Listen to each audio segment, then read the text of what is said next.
하나님에 대한 간절함을 가지고 새해를 시작했습니다. 참으로 좋은 모습입니다.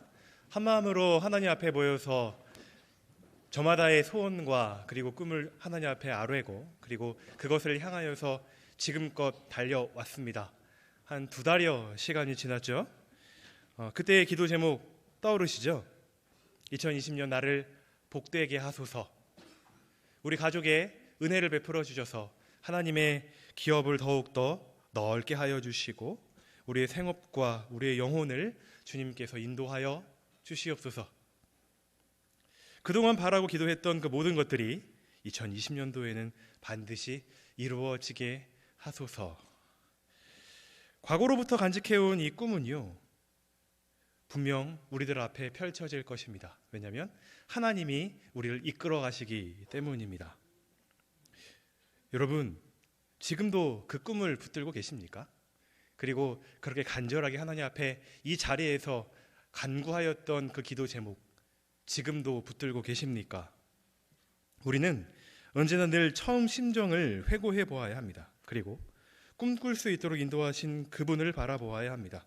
왜냐하면 하나님은 내가 꿈을 놓고 있을 때조차 그분이 이끌어 가시기 때문입니다.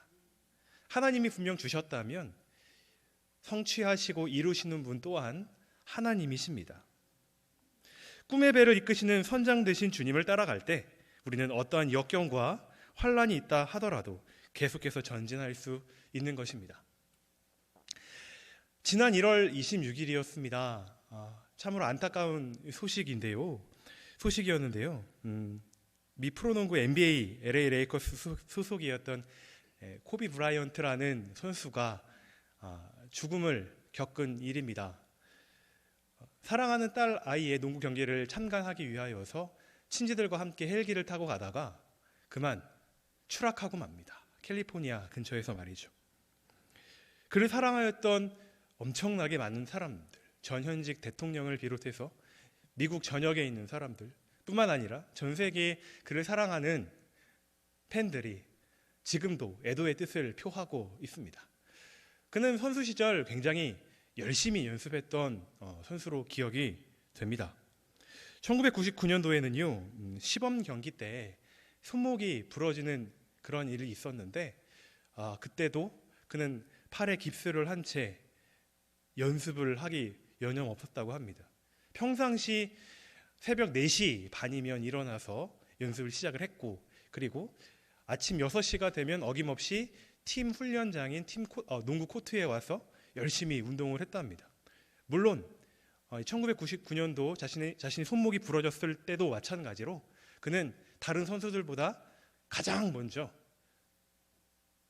그 농구 코트에 와서 슛 연습과 드리블 연습을 하고 있었다고 하니 농구를 향한 그의 열정이 얼마나 대단한지 가늠해 볼 수 있습니다. 근데 저는 그의 이야기들을 들으면서 그런 생각이 들더라고요. 최선을 다하는 게 그게 실력일까? 아니면 최선을 다하면 실력이 그 나중에 따라올까? 우리 그런 말 흔히 하잖아요. 열심히만 해라. 그러면 결과가 어떤 결과가 나와도 상관없어. 내가 최선을 다하는 그게 정말 중요한 거야. 이런 얘기 하잖아요. 또 반대로 열심히 하면 좋은 결과 있을 테니까 걱정하지 마. 그것에만 집중하고 나중에 따라올 그거 바라보면서 내가 지금 열심히 하면 된다. 우리 이런 얘기들을 흔히 합니다. 먼저 어떠한 일을 열심히만 하면 될까요? 열심히만 하면 된다. 우리는 이 이야기에 큰 오류가 있습니다. 잘못된 방향으로 분명 흘러갈 수가 있거든요. 열심히만 한다는 거, 무엇을 향해서 열심히 한다는 말입니까?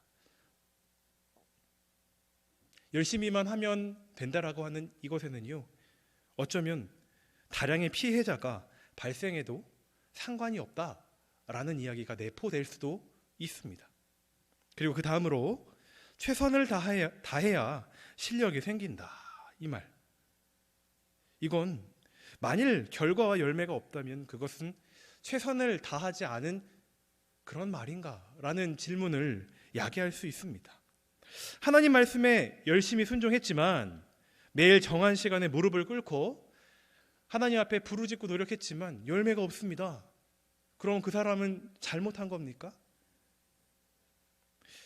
아도니람 저드슨이라는 미얀마 선교사가 있습니다. 이분은 처음 미국에서 미얀마로 파송을 받았을 때 열매가 없었습니다. 자그마치 6년 반 동안이나 아무 열매가 없는 겁니다. 아무리 복음을 전해도, 아무리 선한 일을 하여도 사람들이 그에게 문을 열지 않고 예수 그리스도의 이름을 받아들이지 않았습니다. 급기야 미국에서는 그의 후원자들은 말이죠, 다시 미국으로 돌아와라, 내게 열매가 없지 않느냐, 더 이상 우리들이 내게 후원을 해줄 수가 없다. 근데 아도니람 저드슨은요, 굽히지 않았습니다. 그리고 자신에게 주신 그 확신과 꿈과 비전을 따라서 계속해서 노력했습니다. 만일 그가 그래, 나는 이것밖에 못 되는 사람이야, 내가 무슨 하나님의 일을 할 수 있겠어 라는 생각을 가지고 다시 고국으로 돌아갔다면 현재 미얀마에 있는 약 3,700여 개에 되는 교회는 아마 없었을지도 모르겠습니다. 성도 여러분, 하나님이 내 꿈을 이끌어 주신다면 안도해도 됩니다.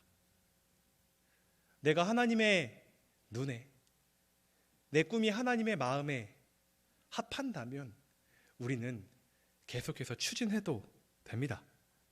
하나님이 내 꿈을 이뤄주시기만 한다면, 이끌어주시기만 한다면 하나님의 때에 그분께서 알아서 성취하실 것입니다. 너무 급하게 생각할 필요 없습니다.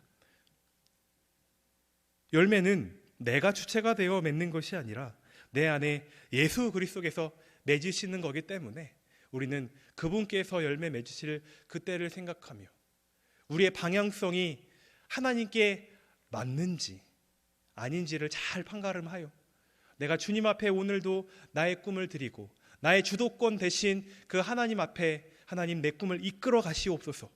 주님, 내가 주님 앞에 오늘도 순종하며 나아갑니다. 주님 앞에 나아갈 때에 주님께서 열매를 맺게 하실 줄 확신합니다. 하나님의 영광을 위하여 나아가는 우리의 모습들, 바로 앞에 결과물이 나오지 않는다 하더라도 끈기를 가지고 추진하는 나의 모습들, 세상은 부질없다 해도 되지 않는다, 아무리 우리를 향하여서 조롱하고 모욕한다 하여도 믿음의 주에 온전케 하신 그 예수 그리스도를 끝까지 믿고 따라가는 우리 예수인 교회를 통하여서 하나님의 기적과 역사와 능력이 나타날 줄 믿습니다. 우리 안에 착한 일을 시작하신 이가 예수 그리스도의 날까지 이루실 줄을 확신합니다. 우리는 오늘 본문 말씀을 통해 주님이 그려놓으신 완벽한 로드맵에 초대된 베드로의 모습을 보게 될 것입니다. 베드로는 예수님이 준비하신 으리으리한 잔치자리에서 정신을 차리지 못합니다. 어떤 잔치자리가 벌어졌습니까? 어떤 역사가 그 가운데 있었나요? 예수님께서 특별한 존재로 변하셨잖아요, 그렇죠? 베드로가 이런 질문을 합니다. 이런 반응을 보여요. 주님, 우리가 여기 있는 게 좋으니까요, 저희가 초막 셋을 짓도록 좀 허락해 주십시오. 입으로는 좋다고 하지만 실제로는 좋지가 않습니다. 오늘 우리가 읽은 본문 말씀에는 그의 심정에 대해 이렇게 표현하고 있는데요, 두려워하고 있었다라고 말이죠. 너무너무 무섭고 두려워서 베드로는 자신이 하는 말조차 조절하지 못하는 그런 상황에 놓여 있습니다. 무엇이 그토록 그를 무섭게 했습니까? 무엇이 그를 그토록 두렵게 했습니까? 자신이 생각하는 예수님이 아닌 것 같아요. 맞습니다. 베드로는요, 한번 인생 한번 펴보려고 예수님을 따르고 좇았던 사람입니다. 예수님만 따라가면 내 인생 이 갈릴리 총구석에서 벗어날 수 있어. 왕 대신 그 예수님만 따라간다면 나는 정말 위대한 사람이 될 수 있을 거야. 그런데 예수님이 어떤 모습으로 변하십니까? 세상에 빨래하는 자가 희귀할 수 없을 만큼 아주 하얀 모습으로 변하십니다. 그의 영광의 광채가 얼마나 찬란한지 감히 눈을 뜨고 그분을 쳐다볼 수 없을 만큼의 그런 상황인 것이죠. 자신이 생각하는 그 예수님의 모습이 아닙니다. 그는 사실 말뿐인 수제자였어요. 요한과 야고보의 어머니가 예수님께 청탁을 한 사건이 있지 않습니까? 근데 그때 제자들을, 많은 사람들을 중재하기는커녕 함께 싸움의 자리에 서서 내가 어떻게 예수님께 그렇게 청탁을 할 수 있느냐? 반기를 들고 싸움에 함께 했던 사람입니다. 또한 예수님께서 십자가 고난을 받으실 때 그분을 향하여서 독서를 내뿜었으며 예수님의 죽으심 후에는 걸음아 나 살려라 도망가기 바빴던 자입니다. 인생 한번 활짝 펴보겠다는 포부 어디로 도망갔습니까? 남자라면 남자가 칼을 한번 뽑았으면 무라도 썰어봐야 하는 거 아니겠습니까? 너무나 치사하지 않아요? 베드로는 바로 변화산에 이러한 마음으로 있는 것입니다. 그래, 나는 오늘도 예수님과 함께 이 변화산에 올랐어. 그래, 나는 이 예수님을 따라왔으니 아주 큰 사람이 될 수 있을 거야. 그런데 자신의 이 이기심과 자신의 이 꿈이 완전하게 변하신, 완전한 영광을 보이신 그 예수님 앞에서 조금씩 무너져 가는 것입니다. 내가 생각했던 예수님이 아니네. 내가 기대했던 그 예수님이 아니네. 베드로 이런 고백했던 사람 아닙니까? 주는 그리스도시요 살아계신 하나님의 아들이십니다. 예수님이 그의 고백을 칭찬하십니다. 이것은 혈육으로 말한 것이 아니라 하늘 아버지께서 너에게 알게 하신 것이다. 너의 입을 통하여서 하나님이 주신 것이다. 보십시오. 성령의 능력으로 충만하여서 하나님의 일과 하나님의 역사와 진리 되신 그 예수님에 대하여서 정확하게 고백하였던 자가 이번에 변화산에서 예수 그리스도의 완전하신 영광을 바라보았을 때 자신의 이기적인 꿈과 자신이 그동안 잘못 생각하였던 그런 연약한 자신의 모습으로 인하여서 두려워하는 이 모습, 여러분, 이게 바로 인간의 연약함입니다. 우리 인간은요, 하나님의 찬란한 영광 앞에서 두려워 떨 수밖에 없는 존재들입니다. 왜냐하면 우리 안에 여전히 죄악된 요소가 있거든요. 우리 안에 여전히 하나님께서 싫어하시는 요소들이 분명 있거든요. 물론 하나님의 자녀 삼아 주셔서 예수 그리스도의 보혈의 은혜로 말미암아 우리를 하나님의 양자로 삼아 주셨기에 우리 이 자리에 다시 한번 나오기는 했지만, 우리는 그 주님을 따라갈 수 있지만, 그러나 그 영광의 은혜 앞에 우리는 감히 내세울 수 없을 만한 우리의 연약함, 죄악된 요소들이 분명히 있다는 겁니다. 우리가 지금 생각하는 꿈이 혹시 이렇지 않습니까? 앞에 내가 추구하는 일이 무슨 일인지도 모른 채 갈팡질팡하는 우리의 인생살이, 내가 추구하는 그 꿈이 나를 두렵게 하는 것인지도 모른 채 무작정 그것을 향해 나아가려고 하는 우리의 연약한 말입니다. 2020년도 야심차게 다져진 내 꿈, 어디에서 왔나요? 그리고 현재 어디쯤 왔습니까? 그리고 어디를 향해 지금 나아가고 있습니까? 장애물 처리는 우리 어떻게 하고 있지요? 하나님 앞에 우리의 꿈을 올려드렸으면 좋겠습니다. 그 꿈을 이룰 수 있는 주체가 내가 아닌 것 다 아시잖아요, 그렇죠? 하나님이 그 꿈을 이루셔야 하기에 하나님께서 꿈의 시작점이고 진행자이시고 완성자가 분명하시다면 하나님이 그 꿈을 송두리째 끌고 가실 것입니다. 그리고 하나님의 그때에 완전히 이루실 것을 우리들은 확신합니다. 1985년 개봉되었던 백투더 퓨처라는 영화의 주인공 마이클 폭스에 대한 이야기인데요, 그가 31살 때 파킨슨병에 걸리잖아요. 근데 그는 그 병에 걸리고 난 이후 자신의 자서전을 쓰게 됩니다. 그 자서전을 보아하니 이런 이야기를 적어 놓습니다. 내가 이 병에 걸려서 하나님께서 나를 사용하시는 것을 느낀다. 만약 내가 나의 존재에 대해 알지도 못했고 이 연약한 하나님이 없이는 살 수 없는 이런 상황 가운데 놓였다면 여전히 나는 세상이 주는 두려움과 탐닉과 그러한 욕심으로 인하여서 두려운 삶을 아마 계속해서 살고 있었을 터인데 하나님이 나를 사용해 주셔서 너무 감사하다. 하나님께서 이 마이클 폭스를 귀하게 사용하시고 그의 꿈을 송두리째 이끌어 가시는 그런 장면들을 우리들은 살펴볼 수가 있습니다. 우리 욥기 말씀 함께 읽어보시겠는데요. 우리 말씀 좀 띄워주십시오. 함께 읽습니다. 그런데 내가 앞으로 가도 그가 아니 계시고 뒤로 가도 보이지 아니하며 그가 왼쪽에서 일하시나 내가 만날 수 없고 그가 오른쪽으로 돌이키시나 배울 수 없구나. 그러나 내가 가는 길을 그가 아시나니 그가 나를 단련하신 후에는 내가 순금같이 되어 나오리라. 아멘. 나의 가는 길을 아시는 하나님, 나를 단련하신 후에 순금같이 되게 하시는 하나님, 나를 이끌어 가시는 하나님, 나를 통해 역사하시는 하나님, 그가 바로 여호와이십니다. 예수 그리스도는 원래 그런 분입니다. 베드로가 몰랐을 뿐이에요. 베드로가 눈치채지 못했을 뿐입니다. 그의 연약함으로 말미암아 그분의 영광을 못 봤을 뿐이에요. 그동안 말이죠. 예수님은 원래 영광에 충만하신 분이시고 그 누구도 그분께 범접할 수 없습니다. 빌립보 가이사랴에서 1차 순환 예고를 하시고 난 이후 6일 이후에 예수님께서 이런 일이 있을 거라고 말씀하셨습니다. 마가복음 9장 1절 말씀인데요.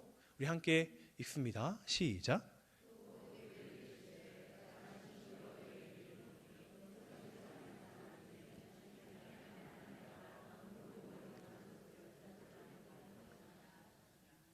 아멘.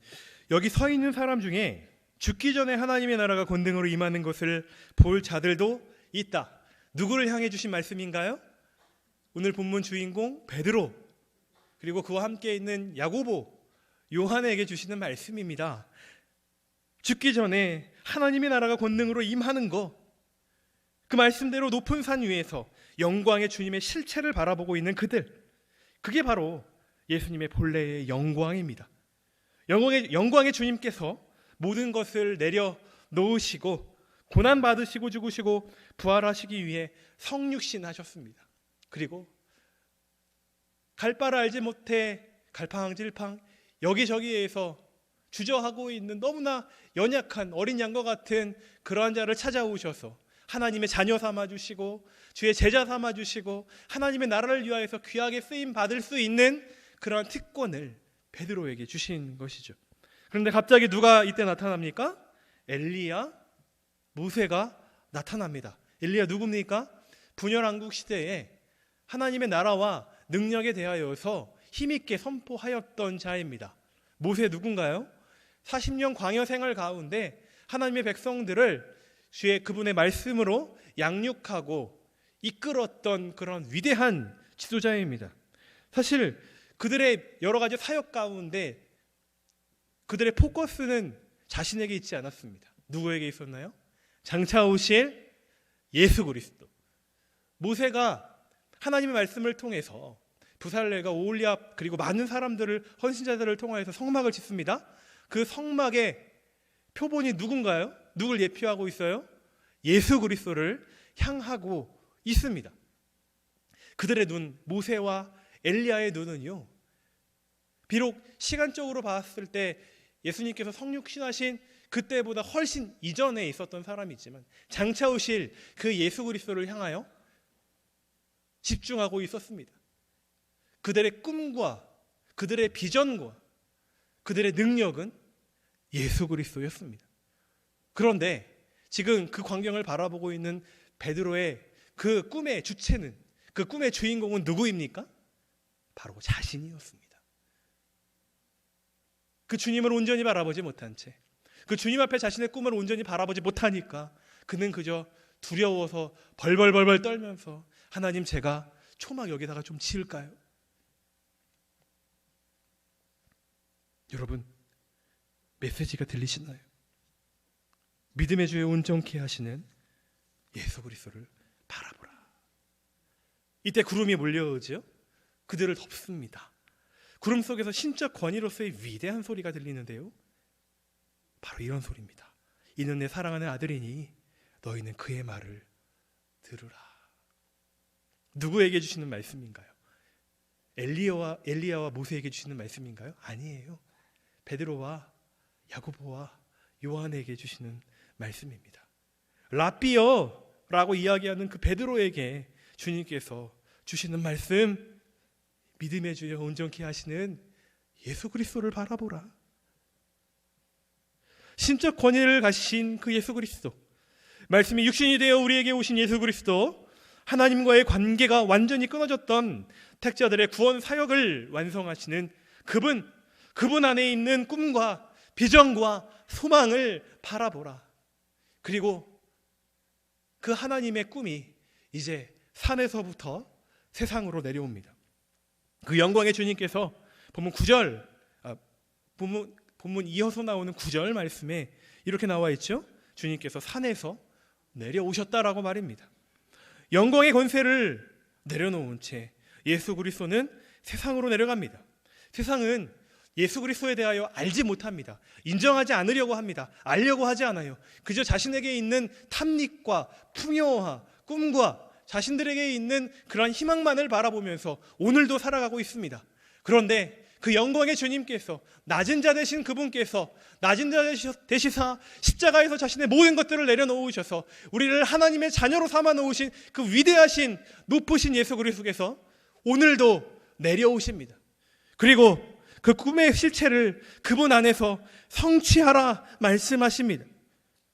높고 높은 보좌를 떠나 하늘 영광 버리고 낮고 낮은 우리를 찾아 내려오신 어린 양, 절망 속에 헤매던 인간 한 사람 또 한 사람 만나주시기 위해 내려오신 주님. 주님은 오늘 우리들에게 말씀하셔요. 두려워하지 말아라. 너에게 있는 주도권을 나에게 좀 양도하지 아니하겠니? 너는 그저 나에게 순종하기만 하면 된다.